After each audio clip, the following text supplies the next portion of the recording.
الرحيم الحمد لله رب العالمين والصلاة والسلام على أشرف الأنبياء والمرسلين نبينا محمد وعلى آله وصحبه أجمعين أما بعد فهذا هو مجلسنا الجديد في قراءة كتاب الصيام من كتاب بلوغ المرام للحافظ أمير المؤمنين في الحديث ابن حجر العسقلاني الشافعي رحمة الله عليه رحمة واسعة. Donc, voilà une nouvelle assise, bihamdillahi rabbil alamin, dans notre lecture du chapitre du jeûne du livre Bulugh al-Maram, la réalisation du but de Al-Hafiz, le prince des croyants dans la science du hadith, Ibn Hajar al-Asqalani al-Shafi'i, rahimahullahu ta'ala. Donc on avait vu précédemment l'interdiction de jeûner. De jeûner quoi donc? Eh bien, de jeûner le jour du doute. Que l'interdiction de jeûner le jour du doute, d'entrée du mois de Ramadan, qu'il s'agit du jour où on ne sait ni le mois a débuté ou non, et il s'agit de la nuit du 30 du mois de Sha'ban. Donc on a vu que cela était interdit. On avait dit aussi également que l'interdiction de jeûner ce jour, puisque c'est une désobéissance au prophète Mohammed sallallahu alayhi wa sallam. Et Allah Azza wa Jalla يقول وما أتاكم الرسول فخذوه وما نهاكم عنه فانتهوا. Ce que le messager vous donne, prenez-le, et ce qu'il vous interdit, abstenez-vous-en. Et que le hadith indique une règle religieuse, c'est une qa'ida shar'iyya. C'est que le principe de base est que la chose reste telle qu'elle est. Qa'ida, c'est quoi? C'est que la chose reste telle qu'elle est. Baqa'u ma kan wa ala ma kan. La chose reste telle qu'elle est tant qu'il n'y a pas une preuve explicite et claire d'un quelconque changement. D'un quelconque changement. Donc l'asl, c'est qu'elle reste sur ce qu'elle est. Et ici, il s'agit du mois de Sha'ban qui perdure tant que l'on doute de sa fin. Et on sait très bien que le doute, que le doute n'apporte rien à la vérité. Et que le doute ne peut enlever la certitude. Le doute ne peut enlever la certitude. Si on est certain qu'on est dans Sha'ban et qu'on doute d'être dans Ramadan, nous restons sur Sha'ban. Ça, c'est une règle qui est connue, qui est ma'roufa, qui est connue, alhamdulillah rabbil alamin, comme en application à chaque fois. Si tu es certain d'être en ablution et tu doutes d'avoir perdu, et ben la règle c'est quoi? C'est que tu restes en état de pureté. Tant que tu n'as pas une preuve évidente et claire de ne plus l'être. Al-Hafidh ibn Hajar al-Asqalani rahimahullah ta'ala dans son livre Bulugh al-Maram, هذا الكتاب القيم, il poursuit en disant تعليق الصوم والفطر بالرؤية. En citant un autre hadith qui lui par contre concerne quoi donc? Le fait de jeûner et de rompre à la vision de la nouvelle lune. Le fait de jeûner et de rompre à la vision de la nouvelle lune.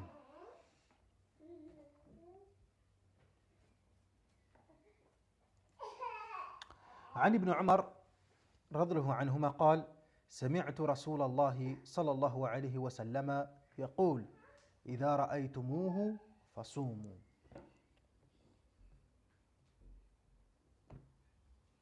إذا رأيتموه فصوموا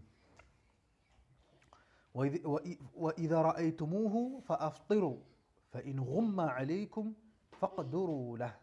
ولمسلم فإن أغمي عليكم فاقدروا له 30. وللبخاري فأكملوا العدة 30. وله في حديث أبي هريرة رضي الله عنه فأكملوا عدة شعبان 30. Ibn Umar radiyallahu anhuma nous dit que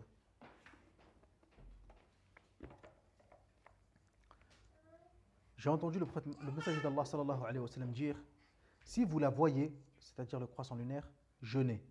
Et lorsque vous la voyez, c'est-à-dire le croissant lunaire, vous la voyez de nouveau, rompez le jeûne. Si elle vous est cachée, estimez le nombre de jours. Hadith muttafaqun alayhi, rawah al-Bukhari ou Muslim. Muslim rapporte également, si elle vous est cachée, comptez 30 jours.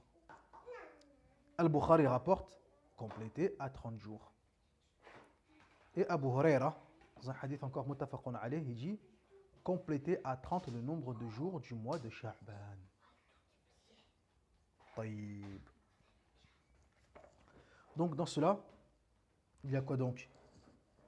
Ce hadith il est clair, wadih, jali, bihamdillahi rabbil alamin, sur l'obligation de jeûner le mois de Ramadan en fonction de l'observation du croissant lunaire.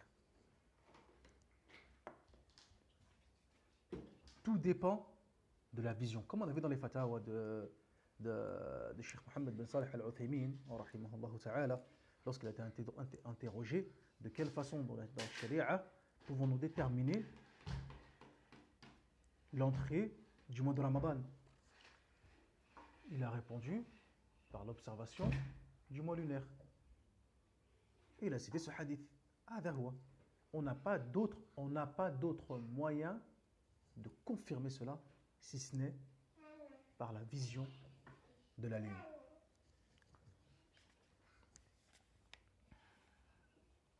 Idhan, quoi qu'il en soit,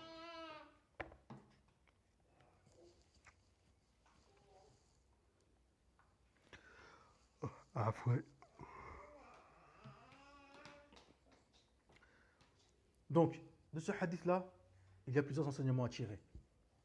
Il y a plusieurs fawaïd. Comme on a dit, l'obligation de jeûner en fonction de la lune. Que la recommandation de propager la nouvelle du début et de la fin du mois de Ramadan de la manière la plus grande et la plus rapide. Parce que Ibn Umar lui-même, radiyallahu anhuma, dans un autre hadith, il dit que les gens cherchaient à observer la lune et moi j'ai informé le prophète Mohammed sallallahu alayhi wa sallam que je l'ai vu. Comme on le voit dans le hadith qui va suivre par la suite. Tara an-nas al-hilal فأخبرت رسول الله صلى الله عليه وسلم أني رأيته فصام وأمر الناس بصيامه. Donc Abdullah ibn Umar, qu'est-ce qu'il dit? Il dit que les gens cherchaient la vision de la nouvelle lune. J'ai informé le prophète Mohammed sallallahu alayhi wa sallam que je l'avais vu et il a jeûné et ordonné aux gens de jeûner. Ou le hadith sahih. Al-Muhim.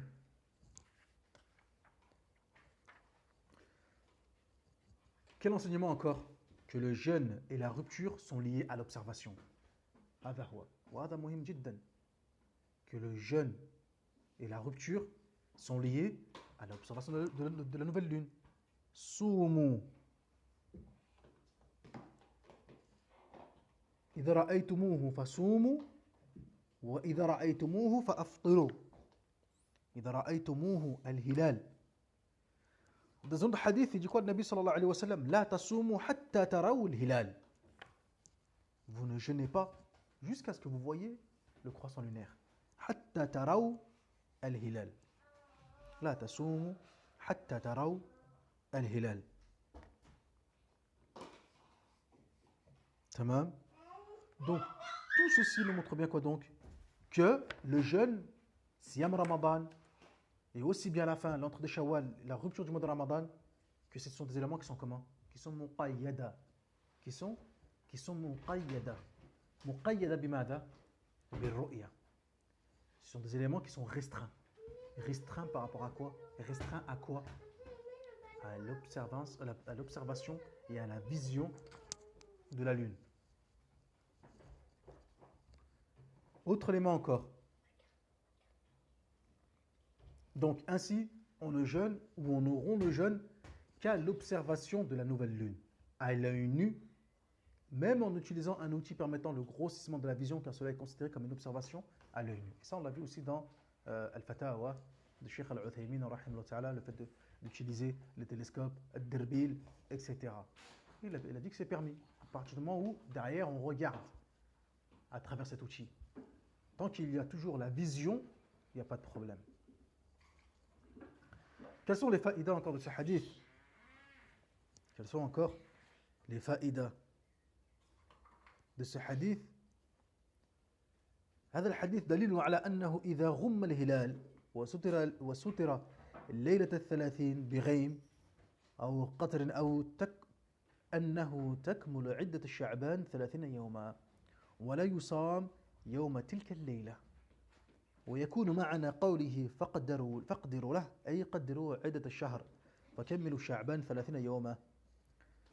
Si lors de la nuit du 30 de Sha'ban, des nuages, de la poussière ou autre empêchent l'observation de la nouvelle lune, on complète le nombre de jours du mois de Sha'ban à 30. Et on ne doit pas jeûner en ce jour. Ceci car le principe de base et la certitude sont que le mois de Sha'ban perdure, alors que l'on doute qu'il soit fini. Et on ne peut passer d'une chose certaine qu'à ce qui est similaire. Et les doutes et probabilités ne peuvent prendre le pas et le dessus sur la certitude.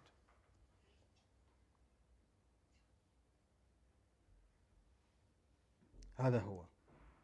تمام. Et ça c'est ce qui est connu. Ça, c'est ce qui est connu. Walhamdulillahi Rabbil Alamin. Après, il y a certaines paroles, certains aqwal de ulama, etc., comme certains min al-Hanabila, qui voient l'obligation de jeûner le 30e jour, etc. Il a akhri, mais là on n'est pas là pour citer al-Khilafat, etc. Ça on le verra, Inch'Allah Ta'ala, lorsqu'on fera Matn Abi Shuja' fi al-Fiqh al-Shafi'i, où on verra un petit peu les différents aqwal des madhahib sur différentes masail. المهم هذا هو القول المعتمد وقول الجمهور في هذا, à savoir qu'il est interdit de jeûner le 30e jour de Sha'ban الذي هو ليلة الشك يوم الشك. تمام. هذا هو. Sachant que, parce que la question peut se dire, maintenant j'en ai parlé, autant terminer la faïda, certains peuvent se dire, mais si c'est interdit, comment ça fait que certains de Hanabila l'ont autorisé? Là, les Hanabila n'ont pas dit de jeûner le jour de doute. Là, ils ont dit que, ihtiyatan, par précaution, si il y a des nuages, de la poussière qui nous empêchent la vision, donc ça n'empêche pas que la lune, le croissant soit présent. Cela dit, il y a des éléments qui nous empêchent, qui nous troublent, qui font que on n'arrive pas à voir. Il dit ihtiyatan, par précaution, mais ce n'est pas le tout, hein, c'est certain. Al-Muhim, la majorité des savants, encore notre faïda, encore barakallahu fikum, et notre faïda encore, un autre enseignement à tirer de ce hadith, c'est que l'observation qui constitue le fondement légal du jeûne et de la rupture, que c'est l'observation qui constitue le fondement légal du jeûne et de la rupture, et non le calcul astronomique. Et non le calcul astronomique. تمام. هذا هو. هذا الحديث دليل على وجوب الصيام رمضان إذا ثبتت رؤية هلاله وعلى وجوب الفطر إذا ثبتت رؤية هلال شوال وأن حكم الصوم والفطر معلق بالرؤية ولو كانت بواسطة المراصيد والآلات التي تكبر المرئيات لأن ذلك رؤية بالعين المشاهدة. Donc c'est l'observation à l'œil nu ou bien à travers un instrument, c'est cela qui est à prendre en considération dans la vision, dans le jeûne du mois de Ramadan et la rupture, et non le calcul astronomique, et non le calcul astronomique, le hisab al-falaki, sur lequel il n'est aucunement permis de se fonder. Et ça on l'a vu encore avec les propos et la fatwa de Cheikh Al-Uthaymin rahimahullahu ta'ala. Idhan, al-hadith ici nous montre bien que al-ibra la ibrata bil-hisab, le calcul astronomique on ne le prend pas en compte.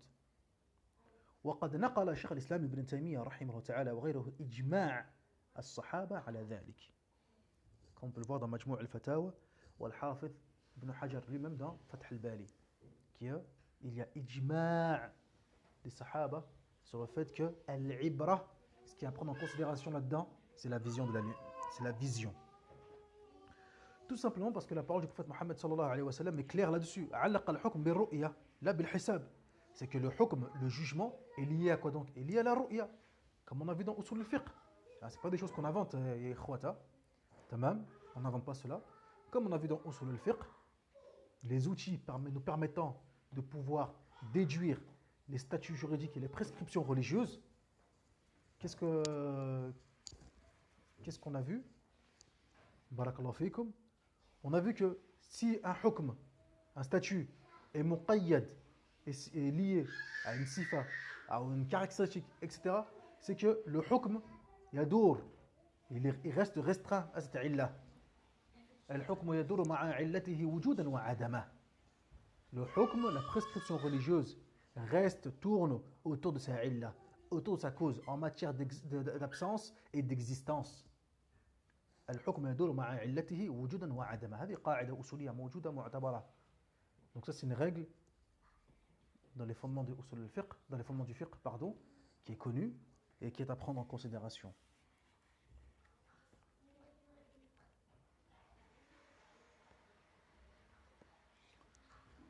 Il y a une autre mas'ala, barakallahu fikum, et on va voir cette dernière mas'ala. Et ensuite, on va s'arrêter là, Inch'Allah ta'ala. Quelle est cette mas'ala?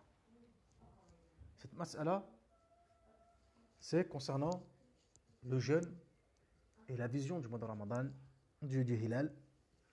Est-ce que cela incombe à l'ensemble des gens ou non?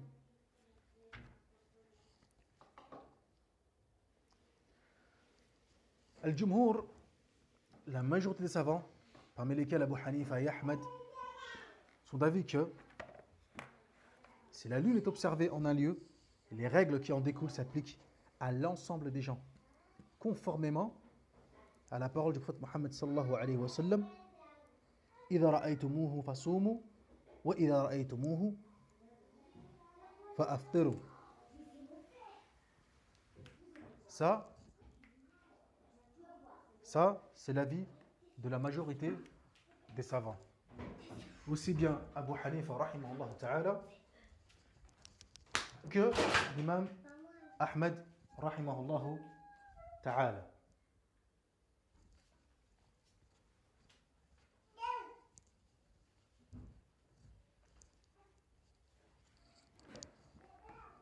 Conformément à la parole d'Allah Azza wa Jal et au hadith du prophète Mohammed sallallahu alayhi wa sallam, qui s'adresse à l'ensemble des musulmans.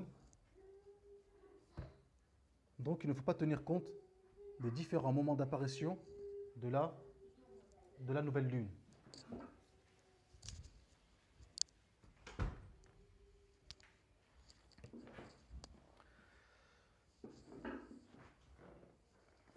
Et ça, on le verra, bid'Allah Azza wa Jal, il y a une fatwa de Cheikh Mohammed bin Salih al-Uthaymin rahimahullah ta'ala à ce sujet, qu'on n'a pas encore traité, qu'on n'a pas encore vu, qu'on n'a pas encore traduit, et on le verra, incha'Allah ta'ala. Al-Muhim, نحن عندنا في المذهب في المذهب الشافعي، مذهب الإمام الشافعي رحمه الله تعالى، لدينا قول في هذه المسألة، لدينا كلام في هذه القضية. Quelle est cette parole? Qu'est-ce qui est connu في المذهب؟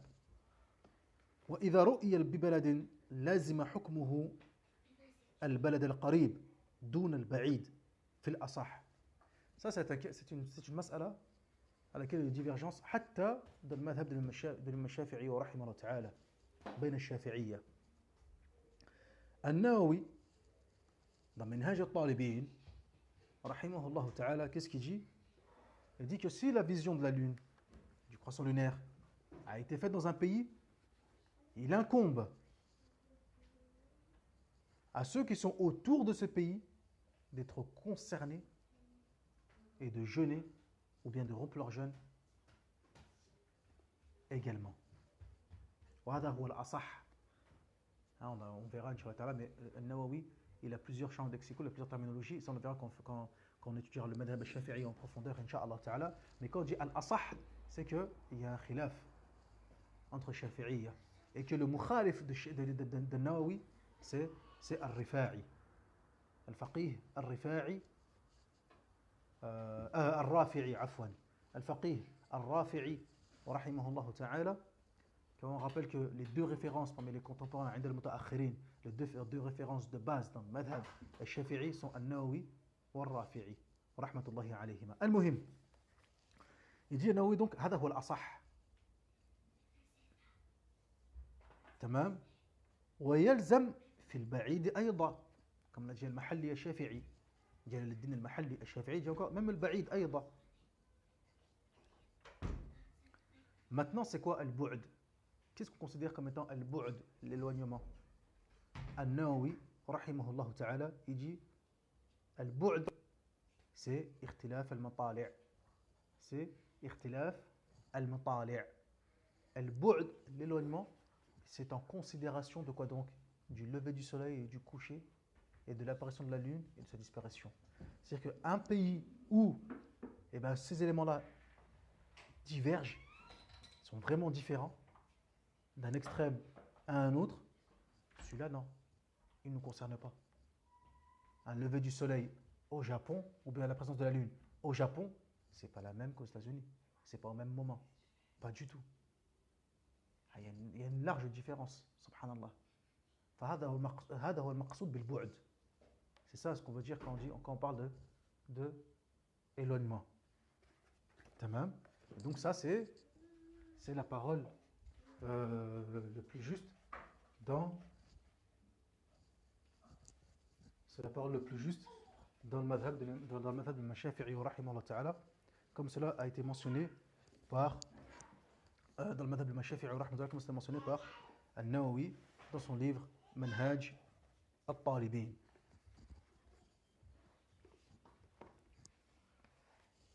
Cheikh al-Islam ibn Taymiyyah rahimahullah ta'ala a dit: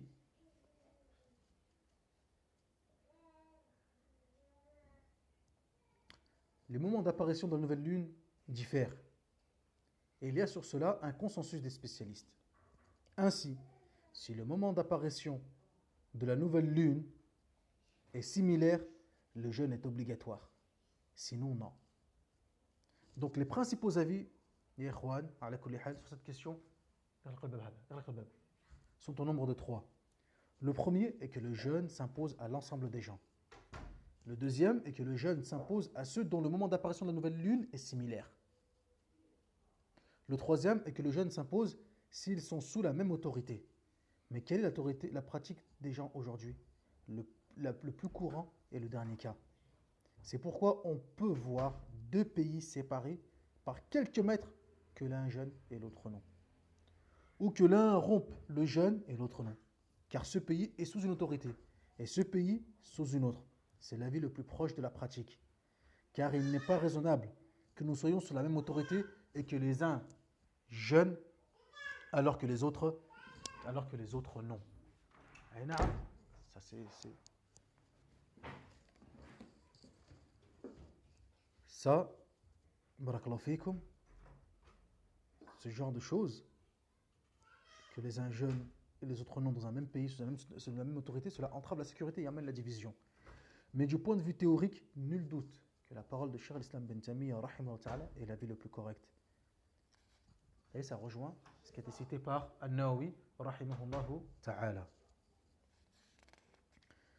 Donc, non cela d'un point de vue scientifique, mais dans la pratique, nous suivons le gouverneur. Lorsqu'il ordonne de jeûner, nous jeûnons, et sinon, non. Afin que les gens ne divergent pas, et chaque pays garde sa propre observation de la nouvelle lune. Ça, c'est la parole qui a été citée par Cheikh Mohammed bin Salih al-Uthaymin rahimahullah ta'ala dans son explication de Bulugh al-Maram. Fath Dil Jalali wal Ikram, Bisharh Bulugh al-Maram. Donc, si le jeûne est annoncé qu'au cours de la journée, par exemple, si des gens ont aperçu la nouvelle lune dans le désert sans disposer de téléphone ou de télégraphe, etc., ou de quoi que ce soit qu'ils reviennent du désert au milieu de la journée, et qu'ils établissent devant le juge l'observation, et qu'ils établissent devant le juge l'observation de la nouvelle lune. Doit-on jeûner à partir de ce moment ou non? Doit-on jeûner à partir de ce moment ou non?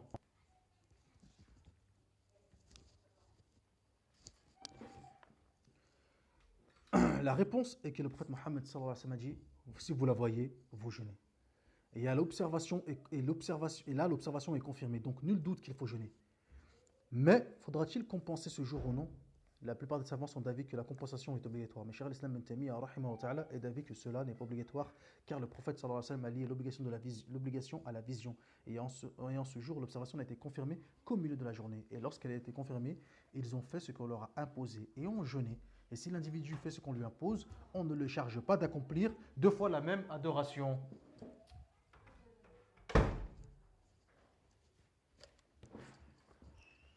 Al-Ma'adina.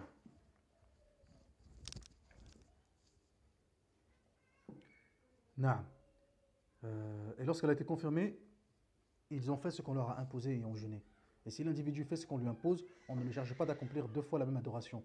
Ensuite, il est connu que les conséquences des choses illicites s'annulent en raison de l'ignorance, en raison de la part d'Allah Azza wa Jal. Rabbana la tu'akhidna in nasina aw akhta'na. Seigneur, ne nous châtie pas s'il nous arrive d'oublier ou de commettre une erreur. Ou bil hadith Adi ibn Hatim radra anhu, lorsqu'il récita le verset Kulu washrabu hatta yatabayyana lakum al-khayt al-abyad min al-khayt al-aswad min al-fajr. Mangez et buvez jusqu'à ce que vous puissiez distinguer le fil blanc de l'aube du fil noir.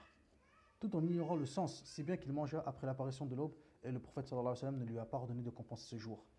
De même, les compagnons rompirent le jeûne en un jour nuageux, à l'époque du prophète Mohammed sallallahu alayhi wa sallam. Puis le soleil apparut de nouveau, et il ne leur a pas ordonné de compenser ce jour car ils ne savaient pas. Wallahu ta'ala a'lam. ونكتفي بهذا المقدار إن شاء الله تعالى وصلى اللهم على نبينا محمد وعلى آله وصحبه سبحانك اللهم وبحمدك أشهد أن لا إله إلا أنت أستغفرك وأتوب إليك